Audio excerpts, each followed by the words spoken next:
Although the Sith are the most well-known villains of the Star Wars universe, they aren't the only ones capable of tapping into the dark side.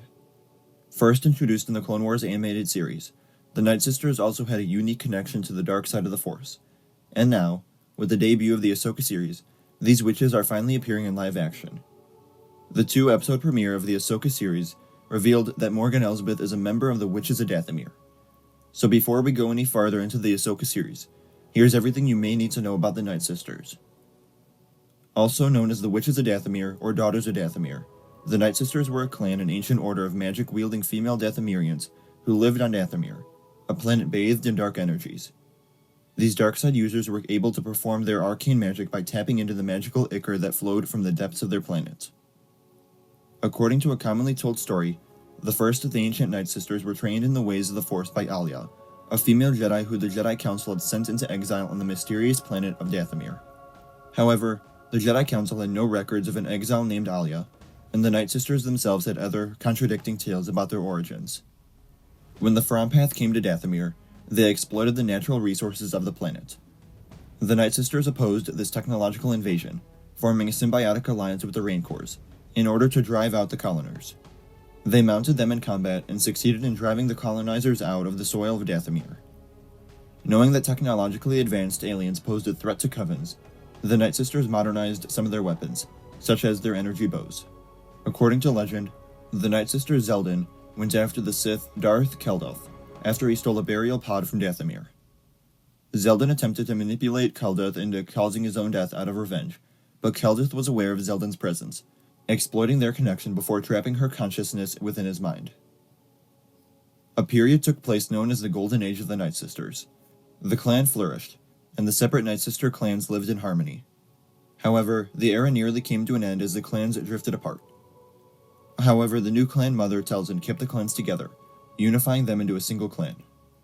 Since their power was at its most potent on their home planet, the Nightsisters rarely ventured off-world during the height of the Galactic Republic. However, this changed under Mother Telzin. During this time, Telzin worked alongside the Sith Lord Darth Sidious. Sidious ultimately betrayed Telzin and took her son Maul from her. At the time of the Clone Wars, Telzin began to sell her sister's services as mercenaries to the galaxy's wealthy citizens. Other witch groups active on Dathomir included the Singing Mountain. In 50 BBY, the clan was forced to give up the young Asajj Ventress to the sinning teen criminal Halstead as insurance for protection. Ventress later returned to her people after being betrayed by Count Dooku, seeking their help for revenge against her former master. After the failure of their first attempt, the Nightsisters used the Night Brother, Savage Opress, as an instrument to destroy Dooku. They used their magic to increase his size, rage, and power. However, their scheme led Dooku to dispatch General Grievous to Dathomir in retaliation. The witches had also posed a threat to Sidious's planned galactic empire, and thus were a target he wanted to destroy. Grievous then destroyed their fortress and killed off the majority of Nightsisters during the battle, marking the end of the Nightsisters as a civilization. The few survivors included Ventress, Telzin, Merrin, Yenna, Jacera, and Shelish. Mother Telzin continued to live in seclusion in the Nightsisters' ruined fortress, where she helped heal the broken body and mind of her son, Darth Maul. She orchestrated the kidnapping of Bardodian Queen Julia to make her more powerful than the Jedi and the Sith. However, she failed when Jedi Master Mace Windu and Representative Jar Jar Binks foiled her plans and she disappeared. Maul and Telzin conspired to eliminate Darth Sidious and Dooku, but Telzin was killed in the eventual confrontation. Meanwhile, Ventress joined Quinlan Vos in one final assassination attempt against Dooku, but was killed by the Count while protecting Vos. Although Grievous's attack was regarded as the end of the Nightsisters, there existed clans of Force users on Dathomir by the time of the Imperial era who continued to use the name, such as the sect known as the Nardithi Nightsisters. These groups remained a concern for Sidious, who ordered a small garrison of the Imperial military to report if any tried to make it off-world. At some point, a female Inquisitor found Jacera, a member of the Nardithi Nightsisters, and took her as an apprentice. However, years later, Jacera betrayed her master, covered up her death, and took her double-bladed lightsaber. In 14 BBY, Merrin joined the crew of the Stinger Mantis, made up of the Jedi Cal Kestis, the ex-Jedi Cere Junda, the Latero pilot Grease Dridus, and the droid BD-1, with whom she left Dathomir to explore the galaxy. Around 2 BBY, The spirits of the Nightsisters were summoned by Maul and Ezra Bridger in order to break their Force bond.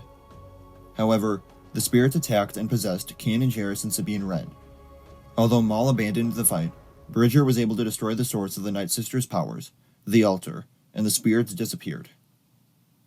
By the Galactic Civil War, Shelish was among the sole known surviving Nightsisters.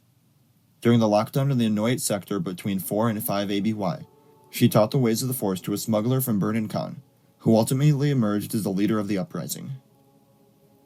By tapping into the magical ichor that flowed from Dathomir's depths, the witches could harness a power they referred to as magic.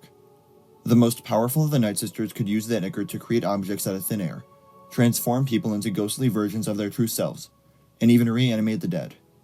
Although the Jedi and Sith would view their powers as residing in the dark side of the Force, the Nightsisters' study differed from the power-hungry ambitions of the Sith, or the seeking knowledge of the Jedi Order.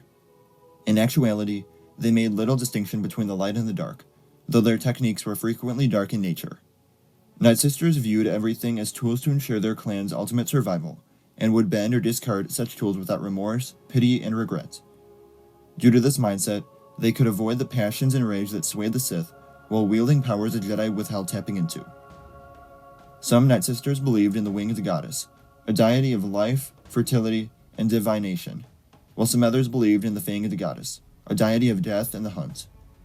The Nightsisters did not celebrate death, but did not fear it and saw it as a part of life, with the divide being a veil that they would all eventually pass through.